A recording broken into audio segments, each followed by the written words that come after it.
Hello again, everyone, and welcome to the Laugh Track. This is our opportunity to talk to your favorite stars from TV's funniest shows, past, present, future, all the shows you love, all the people you love, right here on the Laugh Track. Of course, you can catch up with everything we're doing on laughtrackpod.com. You can subscribe wherever you'd like. You can catch up with episodes wherever you'd like. You can contact us, join our mailing list. You can do it all right over at laughtrackpod.com. This week, we've got a big one because we've got one of the people you love from one of the shows that you've been loving for a long, long time. We reunited with her and the entire cast of The Fresh Prince of Bel-Air over this past year as part of that giant reunion special on HBO Max. Now we're going to talk to her face to face. Well, kind of. And she's here right now. Karyn Parsons, how are you? Hey, I'm well. I'm very well, thank you. Good, good, good. Yeah, this is this is weird. It's kind of face to face. I mean, it's Yeah. as face to face as we can get. But Yeah, but you know what the good thing is now that we're doing this, like instead of just doing audio, we're going, hey, let's do video. And instead of I have phone calls with people usually. A lot of the time people will take meetings and we'll say, are we going to do it on Zoom? And so you're meeting. I'm actually seeing more people's faces than I usually do because so much is usually just the phone. And yeah, so it's bringing us to this. I think everybody wants to see each other in person. They want to have some kind of connection with people. They want to see people. So we're all welcoming, this video into our private homes, I'll spaces. be honest with you, Karyn. Sometimes I agree with you completely. Sometimes this is cool. This is just fine. Now that we've got this technology, there's some people where it's just like, you know what? I don't need to get anywhere near you. This is just fine. I can log off whenever I want. So it's Yes. kind of nice. But, great to talk to you, of course. It's been a big year. It's been a strange year, obviously, a unique one. But uh, as far as the just sort of the buzz that has never really gone away from the Fresh Prince of Bel-Air, of course, after that reunion special, how much of an elevation of that sort of buzz hits you after it starts airing and people start binging the show all over again? Is it like a whole new level compared to before that special came about? Well, with the Fresh Prince, it's so weird. There was a long gap where there was kind of nothing. Like after the show went off, it was Hmm. just kind of quiet. I mean, Will was he's going like, he was going straight up, but the rest of us were had kind of flatlined and if anything dipped away. And the show itself kind of went away when Will as an individual went up. And I think for a long time people weren't really talking about the show, not to me, and I wasn't hearing much about it. And I was finding myself in situations where I was having to. I remember being in a couple audition situations, having to kind of explain what the Fresh Prince was to people who were asking me Really? what I'd done before, and I was like, 'cause it's not like everyone should have seen the show, but if you're kind of in a casting situation, shouldn't you know who's coming into the room? And if I look at somebody's resume, if I'm talking to them, Sure. so, but it was weird. And so there was kind of that feeling for a while that, the show had fallen away. And Hmm. then there was this resurgence. I really credit, Alfonso Ribeiro and his Dancing with the Stars, uh, you know, sensation. He was so amazing, and so many people tuned in and watched him, just kill it week after week. And I felt like that had a lot to do with it. I don't know. Maybe it's just one of those things. Because also, what started happening too, was the whole rebooting of shows, and everybody was talking about older shows and wanting to see them back. And people were always asking me if there would ever be a reunion. Hmm. And we didn't, we knew there wouldn't. And after James Avery passed, we knew for sure there wouldn't. Excuse me. But uh, a reunion like what we did was really great and special. And I'm so glad we did that. That was amazing. Yeah, and that whole concept of a reunion, like a revival series, a revival episode, or Excuse me. actually going back and playing those characters. I did want to ask you about that, but before we get to that, it's interesting because I mean, really, we have to go back to the beginning here and just kind of illustrate the significance of the show. Now, I think differently than the significance that it had before. But let's talk about you for a moment. How did you get cast in the show? Because I think that's kind of a story that a lot of people don't think about. The before the show ever existed. It almost seems like there was never a time that the show didn't exist. Yeah. Well, there was. I was very much alive and there in my own life. That was quite different and would be forever changed after the show. But Mm. I auditioned. I was auditioning. I found my daily planner recently. Well, recently, about a year ago, I found my daily planner with, and I was from that year. And I was looking at all the things that I was doing, and I was like running around from audition to callback to audition, like, feed somebody's cat, then go to my hostessing job, then go to, I was like, I was running all over Los Angeles, so busy doing so many things. And it was just, I'm going to do this, and I'm doing this, and I'm doing this, and I'm doing this. Like, it was no big deal. So I was used to going in on whether it was commercials or television or films, and then working at my, I have my acting workshop and my privates with my private lessons with my coach, like working on a part. Like if you had a part like Fresh Prince, for instance, you go and you work with the coach and work these auditions through and stuff. And it was just so funny. I was busy doing so many things that it was almost like it wasn't landing. There wasn't a lot of time to get too attached or excited for things. You just had to do your best and then move on. And then, oh, I got a call back. That's amazing. Okay. Go in there and do what you did before, maybe even better. Boom. And so with the Fresh Prince, hadn't done very much. So I had to audition for the casting director's assistant first. Okay. And then so they put me on tape. And they sent that to the casting director when she looked at stuff. And so then I got to go in for the casting director. And then after the casting director, I got to go in for, I think, some writers. And then it was probably Andy and Susan Borowitz, I imagine. And then I had to go in for Quincy Jones. And that was really fun. And I was really nervous. And I saw that in my book. And I was like, oh, there's like Quincy Jones, ! I'm going to audition for Quincy Jones. And then I had to audition for the studio, and then I had to audition for the network.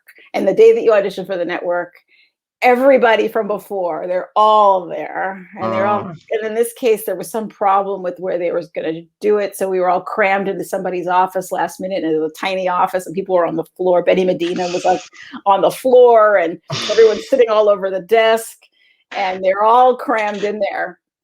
And they were so warm and welcoming, and I was a nervous wreck. And I remember I turned my back to them because they were all like, "Hey, Karyn," because I had seen all of them at some point. And sure, yeah. they were so warm and sweet, but I was just like, oh, And I turned around and I saw my reflection in something, and so I just started, primping, and Hilary started to feel her. So by the time I turned to face them, I was fully feeling my girl. So I was like, and when you're in Hilary, it's hard to get too nervous because she's so confident. So when you're wearing that, it's like zipping her on. When you're wearing her, she's kind of Teflon. She's not taking in any of your judgment because she's too busy judging. Sure, she's judging right back.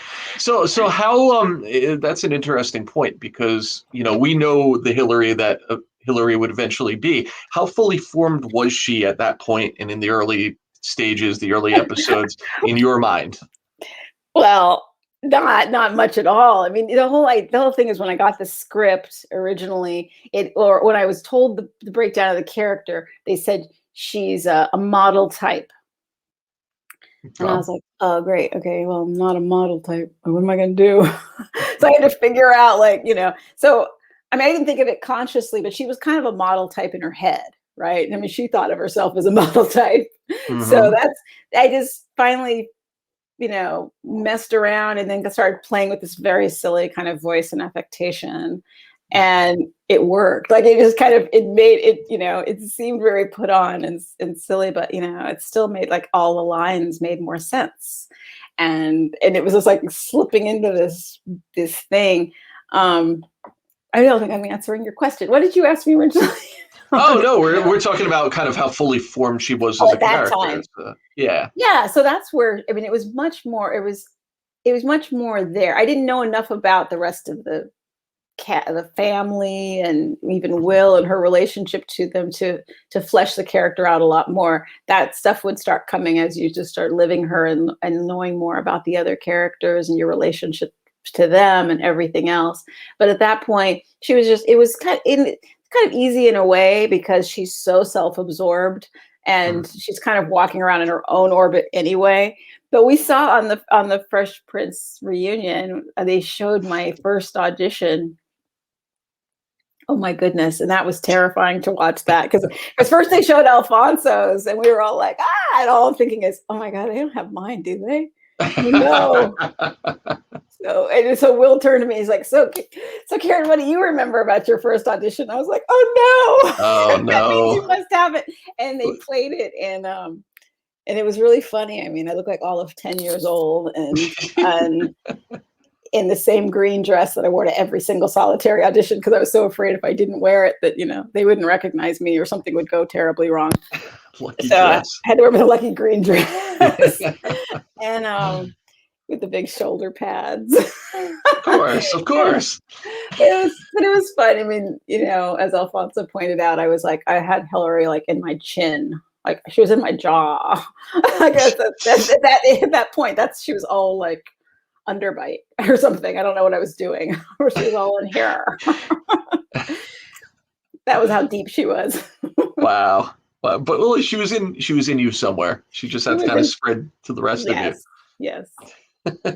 So, we kind of talk about, and I was going to actually ask at some point during this conversation, just sort of about the heart that the show had and the way that it was always able to strike a balance of being really silly and really strong comedically, but also being able to have viewers care about the characters. Yeah. So for Hilary, at some point, I have to believe that there was some sort of nuance to what you brought to her that made her more than a one-note character, even though she very well could have been if played, more one-dimensionally. But there was still something about her that when the time came, she could be a sympathetic character and we could actually, care about what was going on with her and feel for her.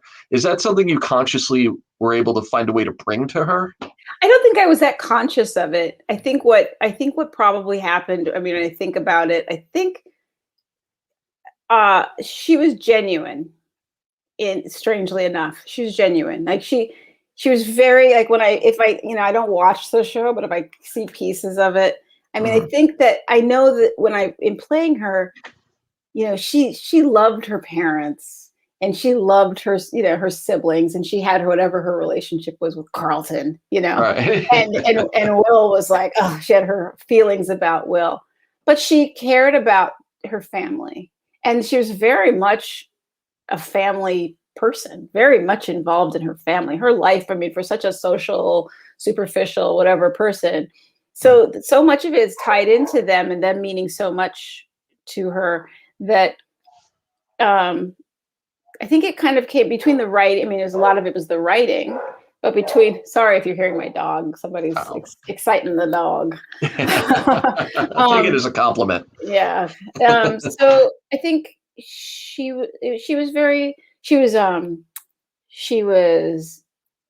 excited about things. She was, in her limited way, she was curious about what she was, but she would have an intense curiosity about the things she was into, or she would be very, she wasn't a dullard in any way. And she was curious, or she was ambitious or passionate about something, no matter how superficial it was. And she was genuine. Like she really she really loved her parents. She was ultimately trying to get what she wanted to get, but she wasn't faking any of that. And I think that makes somebody, and she was kind of throwing herself out there a lot, which makes somebody endearing too. She threw herself out there. And there were even a few episodes where when she threw herself out there and then she became insecure, they had that off. And, there was a fine line with her of falling into, she threw herself out there, but she was quick to be like, I don't know what I'm doing, or in being, afraid she was not going to please her boss, or I'm going to get in trouble, or I'm going to get fired, or I don't know, she was on that teetering a little bit with that. She was close to that edge. And so I think those things made her a little bit endearing, and I was coming from a good place with her. I never thought of her as, a bitch. I never thought of her that way. I thought of her as, she's kind of living like this. She's the first child. She was a girl. They dressed her up in lots of things and gave her everything she wanted. Daddy spoiled her like crazy. And oops, look at the monster you made. You know what I mean? So she was, it was an innocent mistake. It was their fault. It was all Daddy's fault. His Uncle Phil, all his fault. I mean, the way I look at her is she was spoiled, but she wasn't evil. She wasn't. No. Like, she was in for herself, but she very rarely went out of her way to take anybody else down. She just wanted what she wanted. Right. Exactly. I mean, I think that's true too. So she wasn't a bad person. She wasn't a bad person. And I think that's part of it. When you see characters like that, they're nasty or something, she wasn't written as a nasty person. She was written with a good heart. Like I said, a lot of it really is, I could sit here and talk all day about what I did. They wrote it. The writers did it. The writers they wrote great characters and a really good show. And they understood really well how to strike the balance between, the really funny stuff, leaving you wide open, and then boom, getting you with the serious stuff when you weren't looking or expecting it. Yeah. And I feel like that's part of the show's staying power. And, every time it has a resurgence, I think a part of it is because people kind of connect with it more and more beyond the comedy. I feel like if there's one clip that I know I see pop up on YouTube again and again and again, it's always the one with Will and his father, and that probably the most dramatic scene of the whole show throughout all the seasons. Sure. And it's funny to me because you think of it as a straight up comedy if you're not paying close attention, but that scene is the one that I think connects with people more and more, and other aspects of the show like it. So I think that's something that was almost like your secret weapon. It was funny that way. I mean, they were all really bright with that. Like I was not tuned in enough to what was going on with all of that. My fear was always of like, oh, I didn't want to get into melodrama. I didn't want it to be like, oh, a very special Fresh Prince of Bel-Air. I didn't want it to become, and I was always afraid of us falling over into corny and I was really real predictable. And I thought they did a really good job of delivering in a sitcom space serious stuff that resonated with people. I mean, Will's performance in that particular show was just like, it caught everybody off guard it caught him off guard probably too, that he went where he went with it because we had rehearsed it and it had been great, but when he did it in front of the live audience that time, and it's so funny because James Avery was such a great, generous actor. He could have a scene with you and not have to say more than a word or two, but it makes all the difference if you're there with someone and they're really there with you. And he was really there with Will. He was there for him. I mean, that scene is as much James Avery as it is all of Will's heart, because James was there to help that truth come out. And it was so beautiful. And it really touches me when I see it all these years later, people calling on that scene, because I think, oh my gosh, it touched so many people in a really deep way. That's amazing. That's so important. And I've said this many times I will say it again. I cannot express how honored I am to have been a part of something that touched people the way that this show has. You know, I, for many years, laugh and kind of like, oh, yeah, it was fun. Yeah, we had so much fun. We were like a family, you know. And I do that and I mean it, but I don't let it land, you know, how the heaviness people, you know, I go to Comic Cons a lot when Mhm. we are not in a pandemic. And I Right. get to meet people, you know, and I went into them in the beginning. I'll admit, I went into them, I was very cynical about them. I was like, what is this? You know, these adults dressed up like, what the heck? You know, and in like 2 seconds, I was like, oh, that was so cool. Oh, that was so sweet. Oh my gosh, you made that yourself, you know, and then people are sharing things with you. And then I'm doing the same thing when I see, you know, Christy McNichol and Tatum O'Neal. I, you know, do the whole like, my childhood, this is my childhood, you know, meltdown when I see them. And it just, it's finally really landed on me how much of an impact the show has had on people and culturally even that it's had. And anyway, I went a long way just to say I'm really honored. And when I see that scene with Will or any of those scenes that people call upon that are serious scenes from this sitcom, I feel really like, wow, I am really happy to have been a part of something that hit people and stayed with them. It's an interesting point you bring up about Will that I think it's been talked about a lot. Obviously, he's grown into such an amazing actor. But I know he's personally talked about how green he was, how inexperienced he was when this show first started, to the Mhm. point that he would kind of memorize everyone's lines and be mouthing them back to people while they were saying them. Did that experience of working with him over the years change for you? Did it get easier as he was able to kind of evolve and progress as an actor alongside you guys? He was never hard to act with.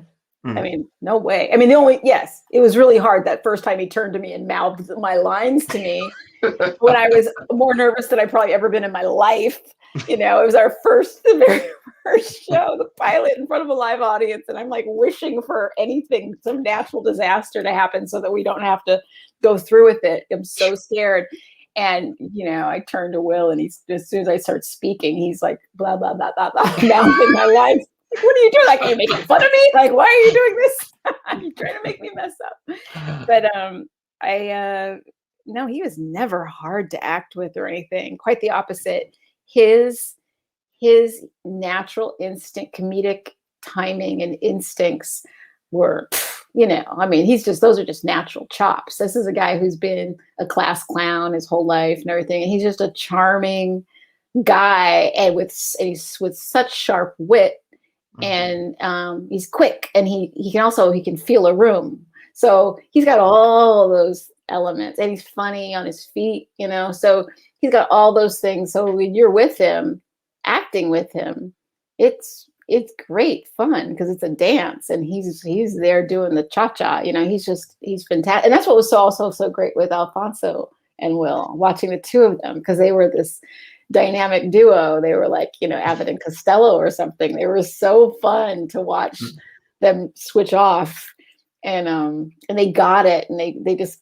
got the timing and everything. And Will was always great with that. And what was funny though is you would see like first year mouthing your lines because he's memorized everyone's lines, and then I think it was like third season, I forgot what season, we came back and he had been working on movies every summer. He was working on a movie. And we came back one year and it was the first time I acted with him since we got back after he worked on whatever movie.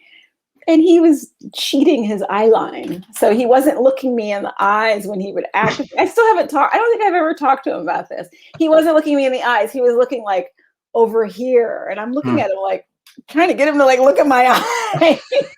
And I realized he's cheating for the camera. Like he was cheating so that, you know, he's not profiled to the camera. He was kind of cheating it. So he wasn't quite looking at me. But, you know, and I know that whole trick thing that people sometimes do, but oh my God, I was like, oh no, he's picking up things.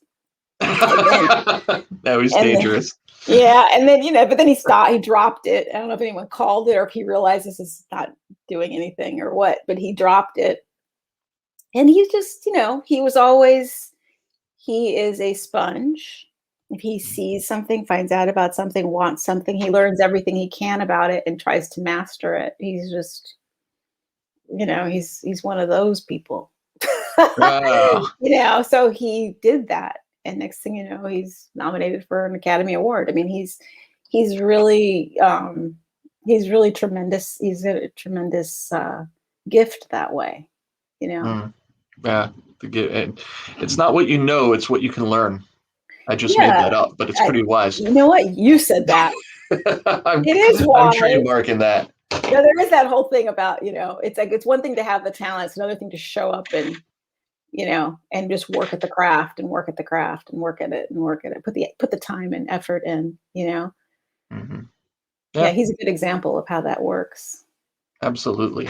And all of you collectively made the show successful, and you also made it cool. I want to ask you something about that because I'd heard an interview recently, and this is a generation or two even before this show, but with the cast of Taxi, and Oh yeah.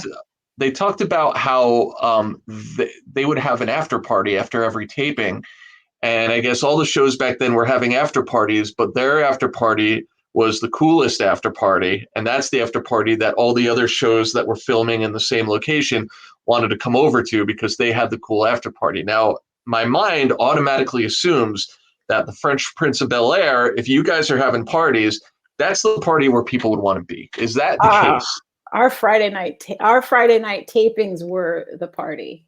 We Mm. had we had so many people showing up on Friday nights to our tapings to watch our show. We had it's like TLC or Eddie Murphy or, Wow. LL Cool J or, whoever. It's like Quincy Jones was the producer. We had a DJ who was like playing incredible music in between everything. DL Hughley was our, for many years, was our warm up guy. Or Oh, really? he was warming up the audience. Like that was our guy. I mean, come on. It's like, talk about a concert. And then you had Will, hyping the crowd up. And in the middle, the spotlight would all of a sudden go on Alfonso and he'd do his Michael Jackson impersonation and do a full dance stuff while they were setting up for something.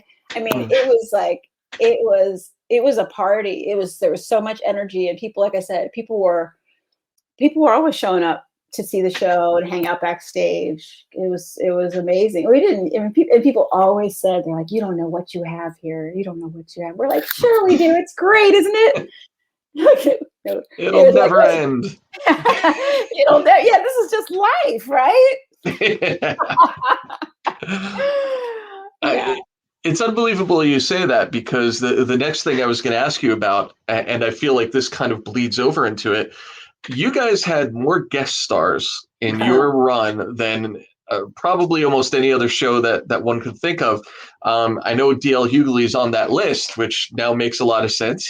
He was hanging around anyway. Yes, he's But working. yeah, but such a and a lot of them were stars that people know, and a lot of them were just kind of names that would get to higher levels in their career after being on your Yeah. show. So it's a really interesting mix. I was just going to run down a bunch of them for you, and if you wanted to, just quickly say your thoughts about the experience of working with them Sure. on the show. Sure. I don't know if I can do all these. We don't have 5 hours, but Don Cheadle was on the show. Well, Don and I were really close friends at the time, so it was really funny for him to come on and play Ice Tray. And I mean, it was such a fun show to shoot. I can't even say, it was like the 5th episode or something, and for Don to come on was just like, it was so perfect, and it was really great for me, for Hilary to have that storyline was very funny. To get involved with Ice Tray was what you wouldn't expect. It was really fun and really cool, and he was great. He was, of course, he was very funny. Awesome. Naomi Campbell. Oh, she was very funny. We got to hang out afterward. We went to the Roxbury and hung out, and I got to hang out. And then I lost her at one point in the club, and I went and found her in a corner talking to George Michael, and it was like, oh my God, this is nuts. Stars were there. It was a crazy night, but yeah, I got to hang out with Naomi and be sisters. We're sisters. It sounds like research. You're building up that model mentality for Hilary. So Right. yeah. Let's see. Queen Latifah. Did two shows. Yeah. She played my boss in one show, which was a lot of fun. And she kept calling me like Hickory, or no, because she kept calling me all the wrong names.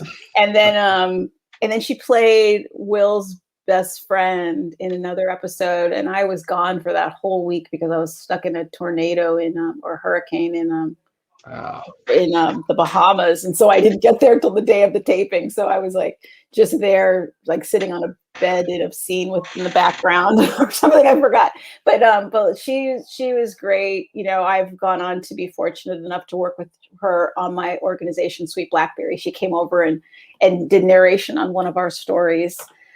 She's an incredible talent. That's awesome.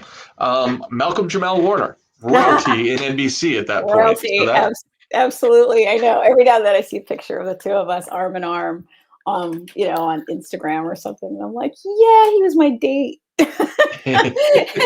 Malcolm was my date. Yeah, it was cool. Have Theo as my guy. Awesome.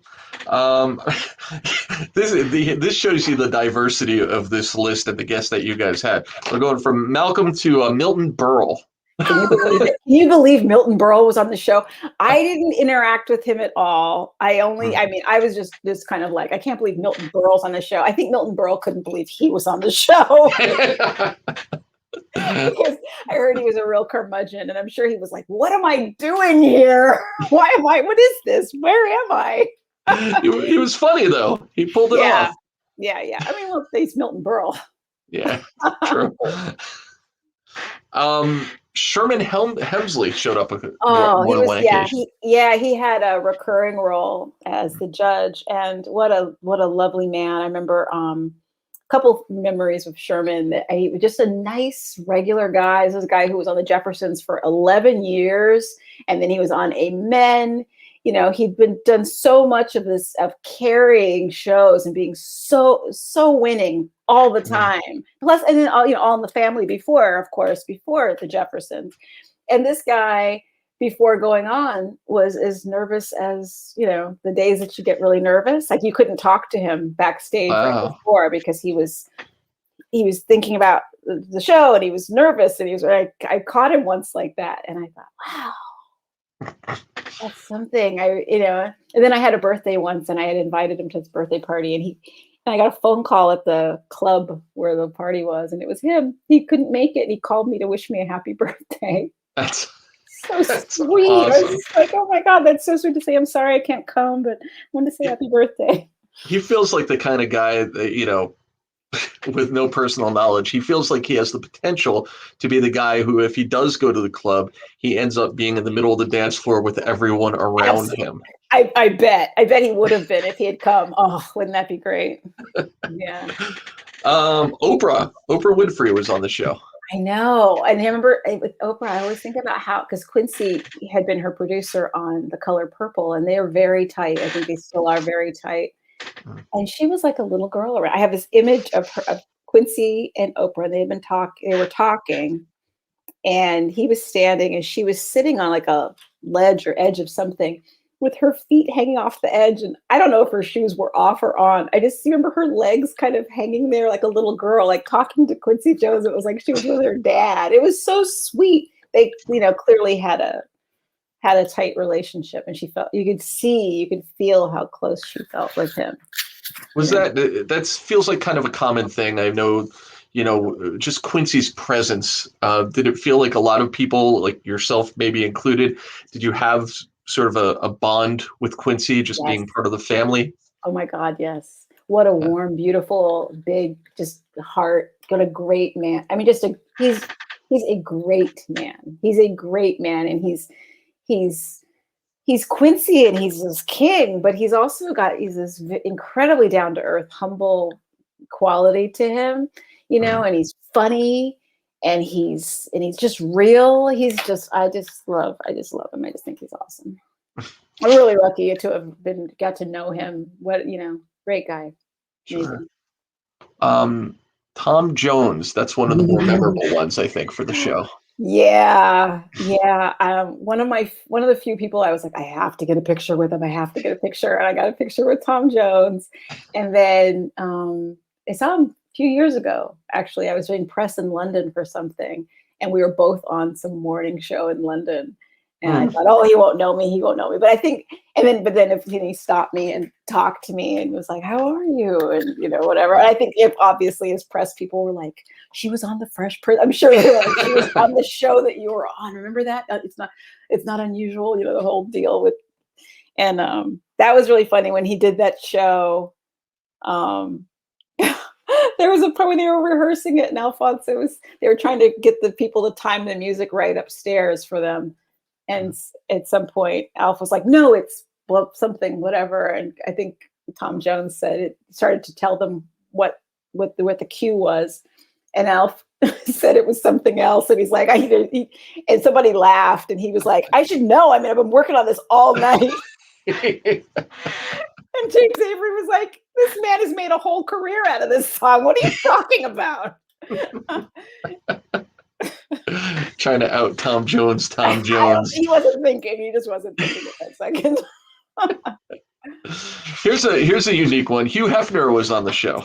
Yes, and we were guests at the mansion. Oh, Yeah, we shot the show at the mansion, which was cool, interesting, and yeah, I mean, he was perfect gentleman to me. It's like my interaction with him was all very nice. Chris Rock popped up on the show. Yeah, as a girl. I mean, she had two parts. Yeah, Chris was on the show, and he's another person I've been fortunate enough to bring on board. Sweet Blackberry. I didn't talk to him a lot there. I talked to him a little bit during the show, and then I bumped into him later at some point. Like he was shooting something in the street, and I passed by, and he's like, "What are you doing here?" And I'm like, "I live right there." He had a crowd. There was this crowd all around while he was sitting on a cab. But then he's come on board in recent years and did also narrated one of the Sweet Blackberry films for my company. Yeah, like Latifah, which is cool. That's great.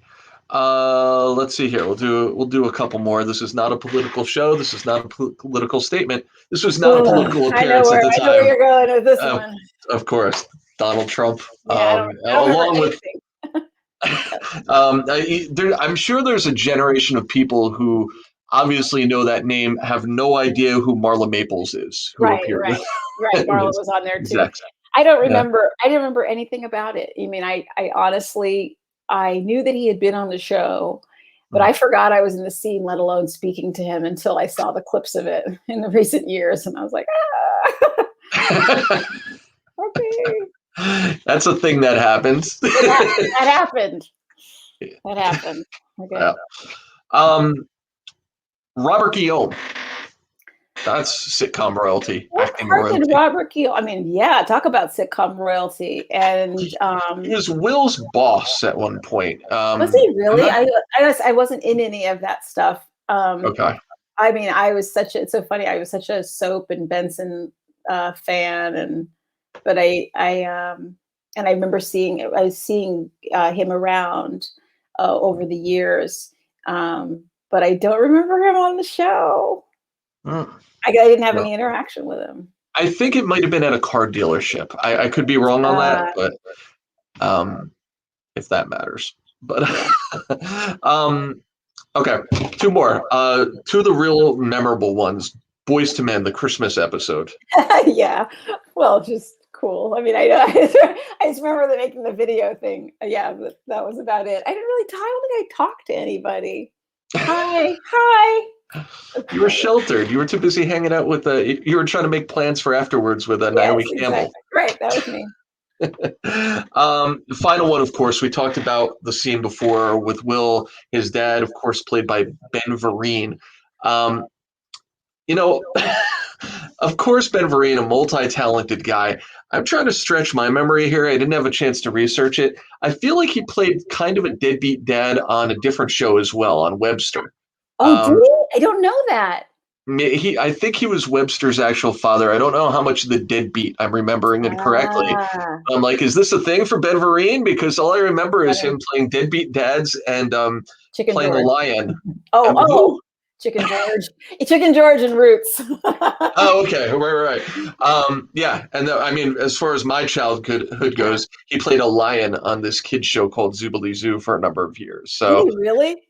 yeah, Oh so God. very. I'm like, he's like the cheerful lion. No, he's the guy who's like breaking his kids' hearts in every sitcom known to man. Oh yeah, But he's a Broadway like superstar, mega. You know, he's such a mega star. You didn't uh, name one person who was. I mean, and I really you didn't name two people that were other really memorable people in there. I didn't name a lot of people. I was being selective. So Yeah, yeah, who else I do you just have in have to give mind? some honorable mentions to Zsa Zsa Gabor. Oh yeah. hmm Zsa Zsa, who let me. This is right after her. This is like shortly after her whole debacle with a Beverly Hills police officer. She like slapped a police officer across the face, Yeah.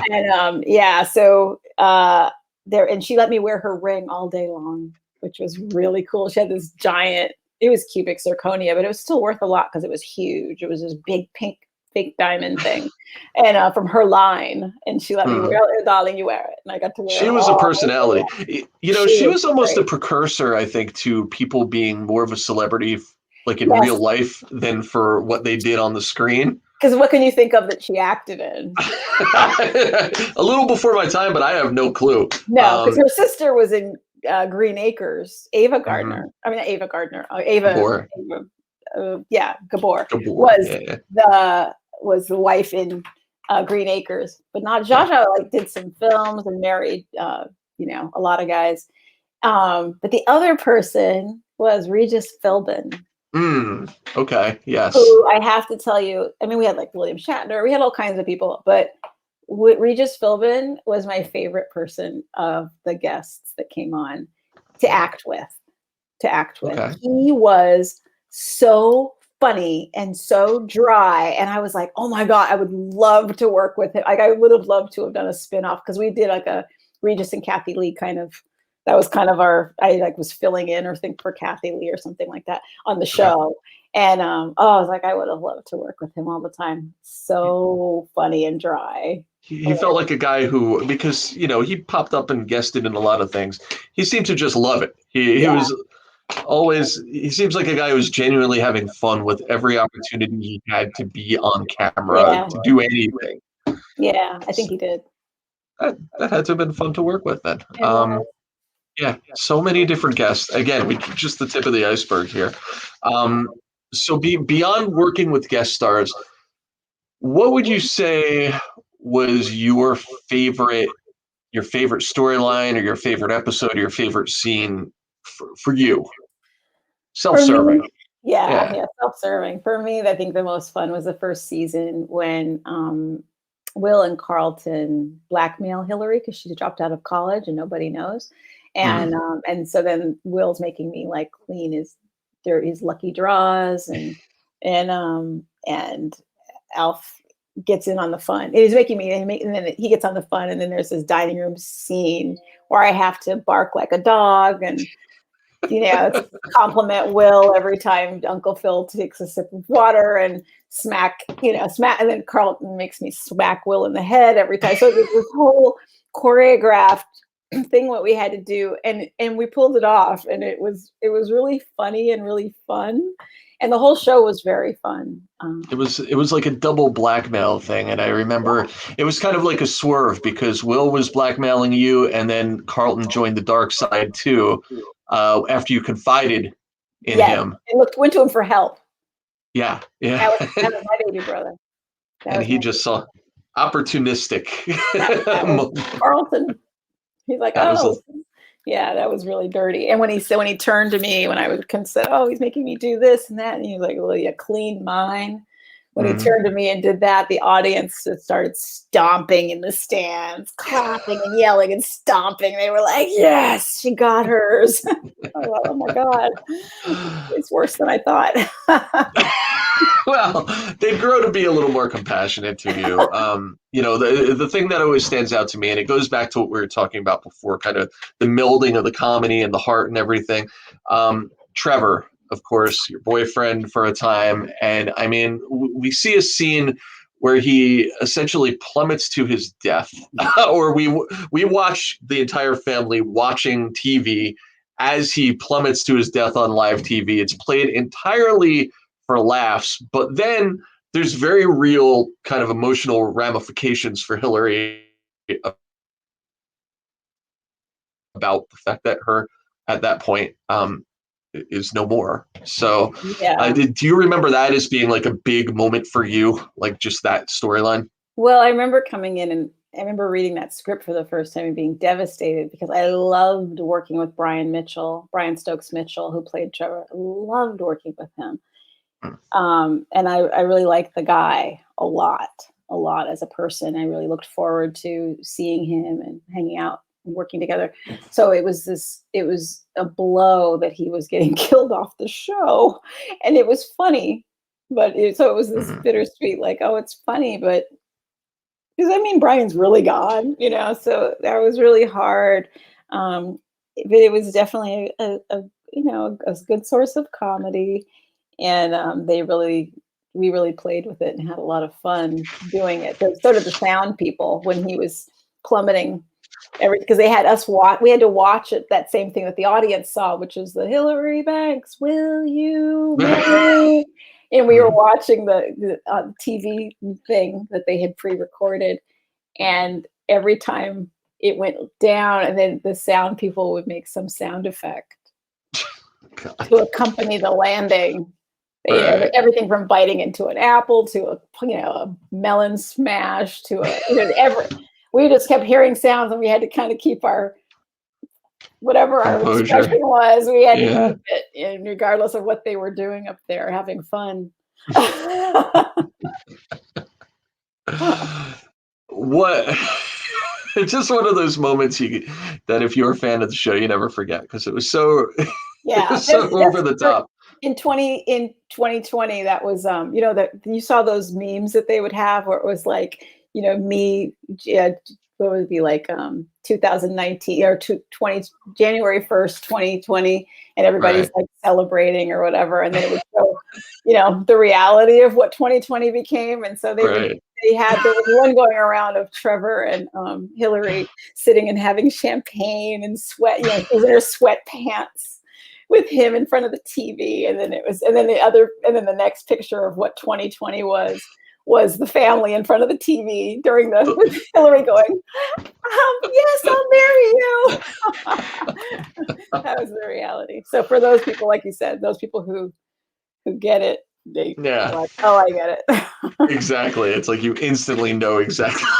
You get the joke. So before and thank you again for this entire conversation and just being on the show and being way over time. We'll keep you forever if we could. I want to mention, you talked about it before, Sweet Blackberry, nonprofit organization that, this is your creation. You bring little known stories of African-American achievement to light, which I thought was a very eloquent way to describe what you guys do. I saw that written somewhere with a really nice piece that I should have quoted but didn't, but it's out there. There's a lot of stuff written about the organization, and deservedly so. Thank you. It has to have been an odd year for you in that regard. Have you been able to get more done, get less done? Like, how has the kind of just the progression of the work that Sweet Blackberry has done been affected by the year? It's been hard because what I usually do is go to schools and visit with schools and screen films and talk to kids and stuff. I did some of that virtually. Eventually we found our footing and started doing stuff. We did some stuff with the Fresh Air Fund and then with some classrooms. But it's been a while figuring it out because, the in-person stuff was out. And I wish I could say that I was as productive as I wanted to be work-wise. But for 2020 was very hard to focus and concentrate. And if your work wasn't, it was also because of the distress that was going on aside. There was the pandemic, and then there were the protests, and where our heads were with all the injustices and things happening and frustrations and uncertainties, and it made it very difficult to focus. So it was a difficult year. I think a lot of good came from it, though, I'm happy to say, but it was definitely challenging and showed us I think for all of us, it just really showed us a lot of sides of ourselves, what's important to us, most important, so I think there was good that came from it, even though it was difficult. And Sweet Blackberry is going to be, we learned some things, and we have a virtual relationship with schools that we didn't. So that's going to be great for schools who were unable to afford in-person visits. Now we're in a position where we can visit people virtually, and it's much more affordable and accessible. So, I mean, that's a great thing that's come out of it too. Cool. Before I let you go, I teased it before. I can't let it go.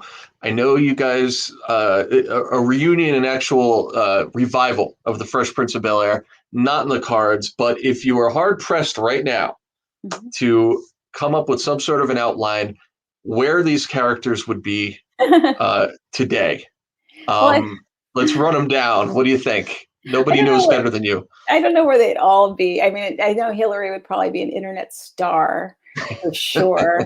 She'd run it. She'd be, forget Kim Kardashian. I mean, Hilary would be the queen of the internet, easy. She'd be like today's Zsa Zsa Gabor. Yeah, there you go. Yeah, I think that would definitely be where she would. What? Any thoughts on any of the others? I mean, if you were going to have to try to craft I don't know. I think we talked about this once together, but no, I don't know. I really don't. I mean, Ashley would probably be like a serious activist and pop star, but like a really serious, in her thing. Carlton would probably be her lawyer. And Will, that's a really tough call. That's a really tough call. I'm not sure I would love to hear what Will thinks Will would be doing. Well, hey, never, ever, ever say never to anything. Yeah. No. Yeah. So anyway, I mean, it's been so cool to catch up with you and talk about all this stuff.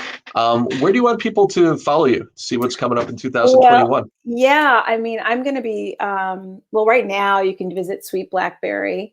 There's a Sweet Blackberry website, sweetblackberry.org. We're also on social media, as I am. So we're at Sweet Blackberry. I think it's like SWT Blackberry at Twitter, Instagram, and Facebook. And Karyn Parsons, Karyn_Parsons at Twitter and Instagram, and Karyn Parsons on Facebook. You can find me and find everything that we're doing, and things that we have coming up. We have a few things coming up soon. So, awesome. Check us out. Awesome. Definitely will. Definitely should. Definitely do that, people. And definitely thank you, Karyn, so much for being on the Laugh Track. It's been great to talk to you. Thank you. You too. I appreciate it. All right. Thank you guys for joining us this time. Remember, www, right up there, laughtrackpod.com. Catch up with all of our episodes, and we'll see you next time. Thanks, guys.